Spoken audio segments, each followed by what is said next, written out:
Today's helpful how-to video will be showing you how to remove your pulley setup. It's very simple to do, so stay tuned. So to remove your pulleys, especially on these older styles, that's what this video is basically based on. You want to remove, well, you could zip this off technically, but we're removing everything off of this engine. So to do that, we remove one bolt here, one bolt here, one bolt here. Tension will come off this and we can remove the belt. And one more bolt down here needs to come all the way out on the bottom of your alternator. And then you can just remove this all in one unit.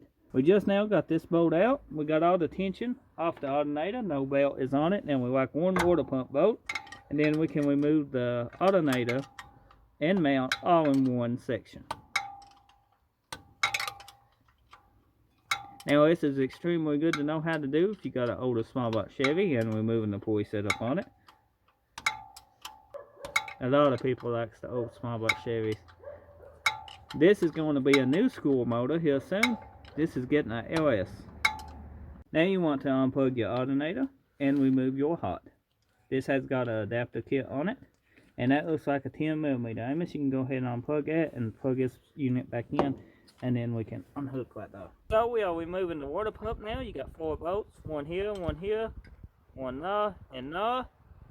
You need to remove those. That holds the water pump on. Now you can remove the pulley itself, but we are removing this all in one unit.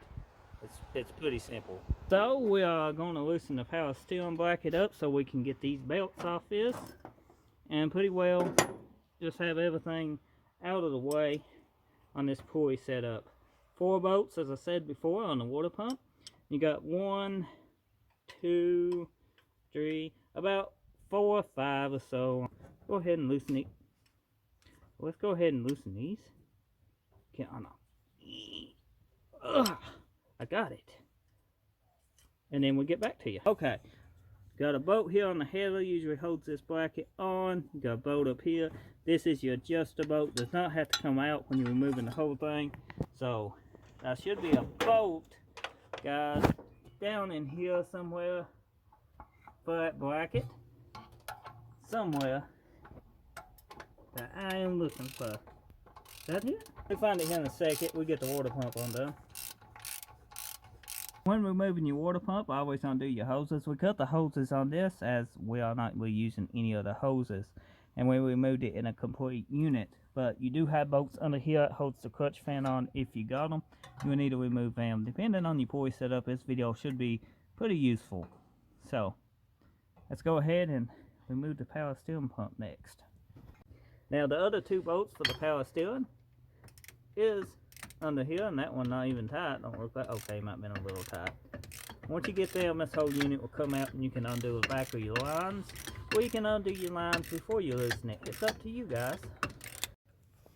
Now when you undo your bottom pulley, you want to pretty much remove the 3 bolts that holds it, the 3 little bitty bolts. Ours was 9/16. Then you got a center bolt. You have to remove a center bolt too, as it's got a washer on it and usually holds your pulley steady. Sometimes it don't. Sometimes you can just remove the 3 bolts because of this big ass washer, and that looks like a new bolt, and off the pulley comes. Anyway, that completes this video. We went ahead and did some more stuff too. I forgot to shoot the ending of it, but if you found it helpful, be sure to drop a like, leave a comment, and show your support by smashing that subscribe button if you haven't already. We're looking for an issue with this engine. It was having low compression on the cylinders. It's supposed to be a 358. Well, does the 40. It's 40 over, and the cylinders are grazed over, and the heads was wore quite a bit. The valves weren't completely sealing, so that could be an issue. So I think man will mark the cylinders in upcoming videos. Make sure they hang out around. If they hang, I home it and might build it for the channel. Show you guys how to build a nice little small block Chevy.